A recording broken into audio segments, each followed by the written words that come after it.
tables and chairs, there aren't colours and smells. They're just configurations of particles and these sensations that you're having. Nothing to care about. So what is the right reaction to that picture? Abject terror? I mean, the metaphysical scream? When you realise what they're really saying? This is what, yeah?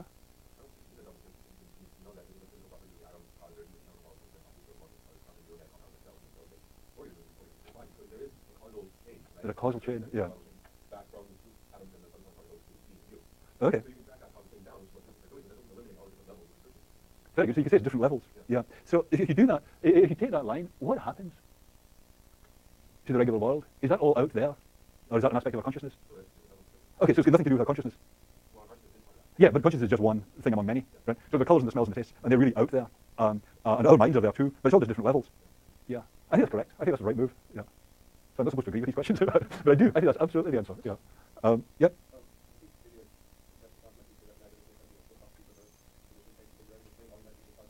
Oh, you meant it, yeah. Yeah. Yeah.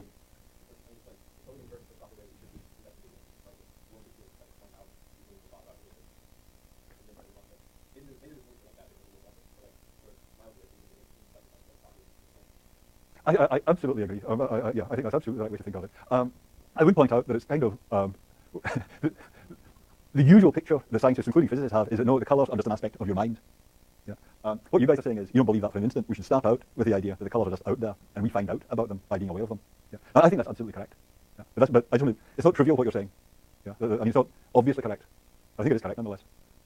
Okay. So we throw out that picture of consciousness as just something generated by the physics. I mean, except insofar as everything is generated by it. It's not as if the usual picture is that there are two parts to the world. There's physics and there's consciousness. And everything that isn't just described by basic physics, everything that isn't just this stuff, is a projection of consciousness onto the underlying reality. Right? Now what we're agreeing is we can throw that picture out. As you said, we should not regard physics as the given. The given is the ordinary world, the medium-sized world that we encounter and experience. Your point was, well, we can describe that world at many different levels. But to say something can be described at a high level is not to say a high level of description is just a projection of consciousness. Yep. Very good. Okay. So if that picture was right, there would be nothing to refer to out there in the world. There would be us and our sensations. There would be the physical reality. But what we're agreeing is we can throw that out, that picture. We can stay.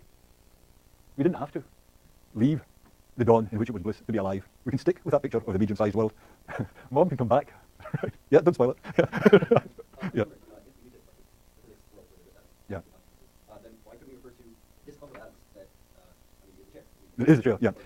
Why could we refer to the chair as a clump of atoms? Yeah, yeah. Well, there are two ways of hearing this. On one way of hearing it, that notion of clump is, I mean, it's not a technical term exactly, but I guess it is, it's a semi-technical term. But what it is it's a high-level way of describing a collection of atoms, right? And it's just roughly equivalent to chair, right? The key move, though, is suppose you ask, what organizes that collection of atoms into a clump?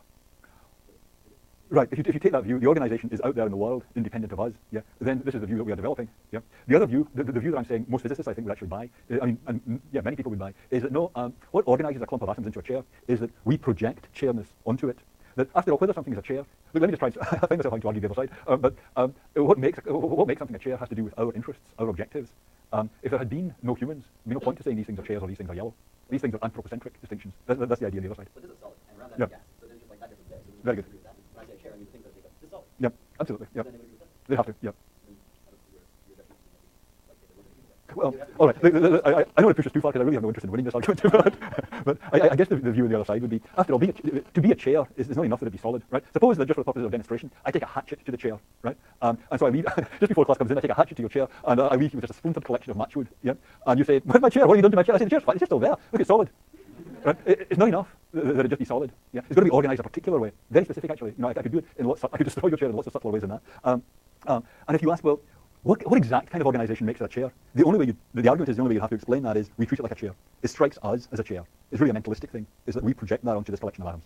Yeah? Something like that is the argument on the other side. Yeah. But that argument doesn't require a conscious discovery. You know, like this is what I read. This is where you look light. You know, different colors that you perceive on the light have different wavelengths. And maybe if you were a different being and you have different kind of consciousness, you perceive those different wavelengths differently. You have different colors, but the wavelengths will still be there, right? But the colour, that's right. That's right. That doesn't segregate consciousness outside of physics. It just allows consciousness. Yeah, it's not that consciousness is outside physics. Exactly. It's that all these other high-level classifications of the world depend on consciousness. That's really the key idea. So the way you just put it is very natural, I think, that what colours are in the world depends on the relations to our mind. Okay. But that's what we're rejecting.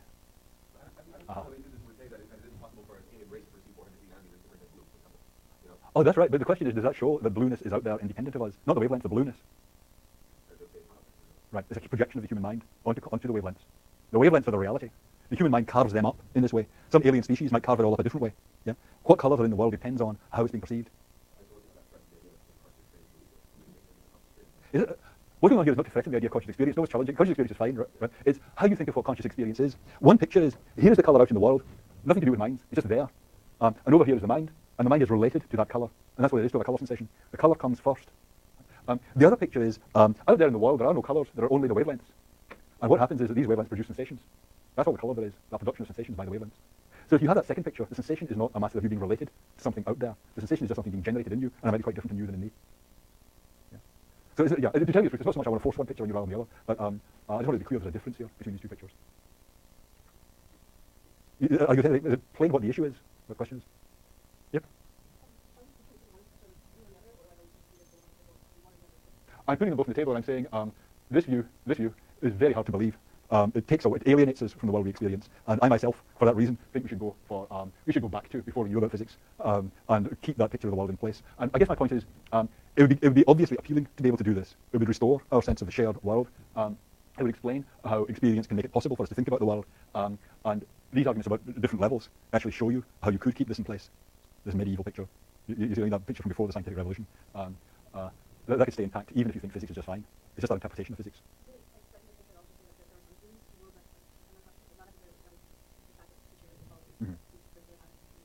Yeah.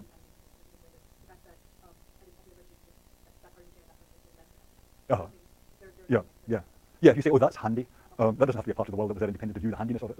Yeah, that kind of thing. Yeah, my inclination, just from the point of view of making it clear what the opposition is here, my inclination is to keep that kind of thing to a minimum, if you see what I mean. But yes, I mean, it would be unreasonable to say that there aren't some things.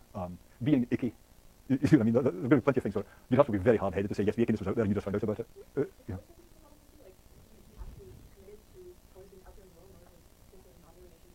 I think actually with the colours, just commonsensically, it is a considerable bit of alienation when you think nothing is really coloured, nothing in itself is coloured. All that's happening in colour vision is that these sensations are being generated in me. That's where you get the problem. That's how it comes about. There's a problem of how do I know that your colour sensations are the same as mine? Yeah, and people often put that as a great insight. You know, that I saw that there was a real problem here.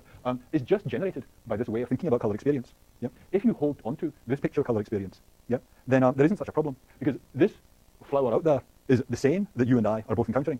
So if its colour is the same thing that you and I are both acquainted with, then we are having qualitatively the same experience. That's what it is to qualitatively the same experience. And I think that's how we usually. Yeah, let me just check the time. That is how we usually think about colour. Okay, thank you. If you think about Picasso, working on a canvas, right?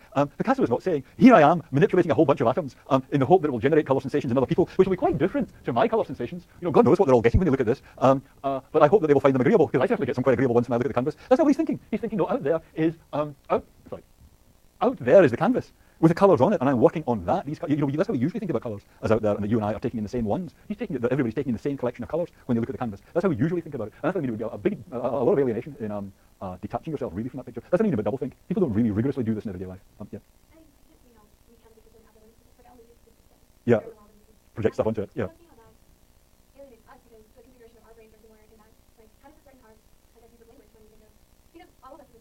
Yeah. We have, yeah, okay.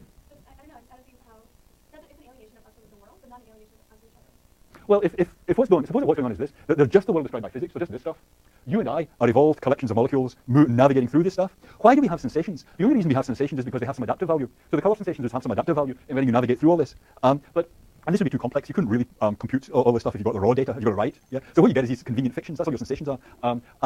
For them to work, it doesn't really matter what they're intrinsically like. Yours could be quite different to mine, really, and still we could be navigating through these seas of particles quite successfully, even though yours are intrinsically quite different to mine. So in that sense, we're alienated because I really have no idea what your colour sensations are like. And more than that, my colour sensations have got just nothing to do with the reality out there. I was saying, following Russell, we can think of experience as what makes us capable of thinking about the world around us in the first place. But in this picture, your sensations don't make you capable of thinking about anything. All they do is they let you navigate successfully. Yeah? But in reality, you're completely cut off from the reality. You have no idea until you did a physics course. You didn't have a clue that any of this was going on. Yeah? Your sensations didn't tell you anything about the way the world really was. They just adaptively let you navigate successfully. I suppose I have 2 minutes now to wrap everything up. So, okay, so, but this is good. I mean, these are important questions you're raising. Yeah, I mean to state the opposite case, but yeah. Okay, so I was saying last time we can think of our encounter with the world out there as being conscious of the thing from a point of view, being conscious of the medium-sized object from a point of view. And you can take it that the qualitative character of your experience, you might get the same thing from different points of view, but if 2 people occupy the same point of view, looking at the same scene, that's going to be the same experience.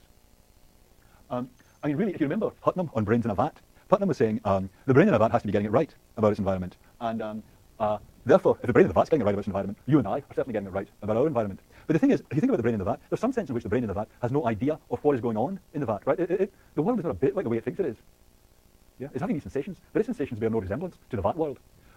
If the usual picture is right, if this picture, if the physics picture is correct, then we are actually in exactly the same position as the brain in the vat. We are having these sensations that bear no resemblance to what's going on in the world around us. Our sentences might be interpreted so they come out right, but we don't really have a clue what is going on. We're getting a picture where we are no better off than the brain in the vat. And this is what is hard to believe, that our mental life is just phosphorescence. There's some external phenomenon reliably causing this luminous sensation out there, and that sense it's a sign of the phenomena out there. But it doesn't give us any knowledge of what our environment is like. The common sense picture, the pre-scientific picture, is that ordinary experience is telling you what your surroundings are like, what the people around you are like. There's a kind of knowledge you have there of what the world is like that goes beyond anything that the brain in the vat has. That's what this picture in terms of acquaintance has to appeal to. The idea is that the standards of right and wrong aren't just being set by causal connections, they're being set by the knowledge we have from experience of what the world is like. The brain, if the standards of right and wrong were just set by causal connections, we can say the brain in the vat is winning all down the line. There's nothing that's getting wrong. It's this extra thing, the knowledge we have from experience of what the world is like, that the brain misses, that we think we have. You can put it like this: if physics is right, then the world isn't at all the way we ordinarily think it is. All your sensations are doing is providing you with some indicators, some signs of the bizarre physical phenomena that are what's really going on, and we're just like the brain in the vat in that we don't ordinarily have any understanding that goes beyond that. But if, as we just said, we should keep the ordinary picture in the world and say, well, physics is just describing it at a finer level of grain, then we can keep that Russellian picture of acquaintance and say, ordinarily, we are acquainted with the medium-sized world. Ordinarily, that's what we're experiencing, and that's how thought and language get off the ground in the first place. Okay, I've kept you late for one last time this term, but thank you very much. Actually, I just want to say, you guys have been so thoughtful and engaged all the way through. It's just been a pleasure to take this class. Thank you.